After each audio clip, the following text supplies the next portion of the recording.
Hello my dear friends, you're on the Military Summary channel, and today we will discuss the counter-offensive operation that Ukrainians launched in the south of Bakhmut.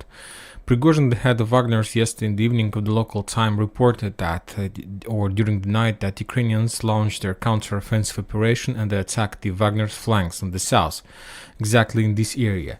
Also, Prigozhin added that this territory was under protection and defense of the 72nd Brigade of Ministry of Defense of Russian Federation. He also added that, and some sources are saying as well, that there were maybe no even clashes or fightings, and that this brigade, as soon as they mentioned the Ukrainians, they took a decision to step back. Furthermore, some Ukrainian sources are saying that as a result of clashes in this area, the Russians' 72nd Brigade lost up to 150 soldiers, but later the Russian sources saying that it was like some kind of speculation or fake.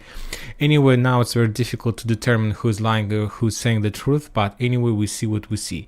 As a result of attack, small counter-offensive operation that at the beginning was just a regular raccoon combat, the Russians were forced to step back on the, let's say, east side of the channel. And let's go back to the Western sources map.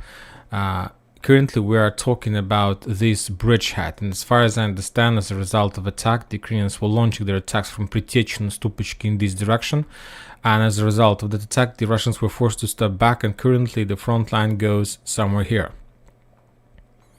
I don't think that Ukrainians are able to continue developing their offensive operation. They managed to maintain their bridgehead. Highly unlikely they're going to continue further, because if you remember, there are at least two big fortifications on this bank, on this side of the channel. The first one is Klishevka, and there's a very powerful trenches on the north, and another trenches is right behind the channel, between the channel and the bridgehead the Ukrainians managed to take, and Klishevka. So currently, the Russians have very powerful bridgehead in this area and very powerful bridgehead in this area as well. So probably the Ukrainians are not going to attack, but anyway, currently if the Ukrainians were able to liberate, return control over this area, this increase the risks of the Russian forces who are currently located on the north, in the North Forest, on the south of Ivanovska, or on this area. So this allows the Ukrainians to start attacking the Russians with mortars, with commandos right in their back, and of course it's not a very good idea, and probably the Ukrainians will try to attack currently this forest at least from three directions, trying either to encircle this Russian garrison, this forest, or to force this area to step back.